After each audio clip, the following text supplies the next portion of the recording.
ವಾಹಿನಿಗೆ ಸ್ವಾಗತ. ಕೊಪ್ಪಳ ಜಿಲ್ಲೆಯ ಕುಕನೂರು ತಾಲೂಕಿನ ಎರೆಹಂಚಿನಾಳ ಗ್ರಾಮ ಸೇರಿ ರಾಜ್ಯದಾದ್ಯಂತ ಉತ್ತರ ಕರ್ನಾಟಕದಲ್ಲಿ ಸಂಭ್ರಮ ಸಡಗರದಿಂದ ಈ ನಾಗರ ಪಂಚಮಿ ಹಬ್ಬವನ್ನ ಹೆಚ್ಚಿನ ರೀತಿಯಲ್ಲಿ ಆಚರಿಸಲಾಗಿದೆ. ಇನ್ನು ನಂತರ ಹಳ್ಳಿಯ ಮಹಿಳಾ ಭಕ್ತರು ತಮ್ಮ ಕುಟುಂಬದ ಸಮೇತರವಾಗಿ ನಾಗರ ದೇವತೆಗೆ ತೆರಳಿ ನಾಗರ ಕಲ್ಲಿಗೆ ಪೂಜಿಸಿ ಹಾಲು ತುಪ್ಪ ಸಿಯಾಳಾಭಿಷೇಕದ ತೀರ್ಥ ಸೇವೆಯನ್ನು ಮಾಡಿ ಮನೆಯಲ್ಲಿ ತಯಾರಿಸಿದ ಸಿಹಿ ಪದಾರ್ಥದ ಉಂಡಿ ಉಸಳಿ ನಾಗರ ಕಲ್ಲಿಗೆ ಪೂಜೆ ಸಲ್ಲಿಸಿ ಹಳ್ಳಿಯ ಭಕ್ತರು ಪುನೀತರಾದರು ಎಂದು ಸರಸ್ವತಿ ಕೊಳ್ಳೂರ ಹಾಗೂ ಸವಿತಾ ಕೊಳ್ಳೂರ ಇವರು ಹೇಳಿದ್ದಾರೆ.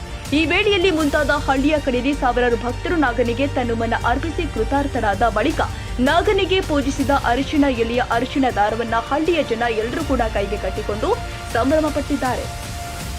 ತಾಜಾ ಸುದ್ದಿಗಾಗಿ ಎಂಟಿವಿ ನ್ಯೂಸ್ 24x7ಗೆ ಸಬ್ಸ್ಕ್ರೈಬ್ ಮಾಡಿ ಮತ್ತು ಬೆಲ್ ಐಕಾನ್ ಅನ್ನು ಒತ್ತಿ ತಪ್ಪದೇ ಲಿಂಕ್ ಶೇರ್ ಮಾಡಿ.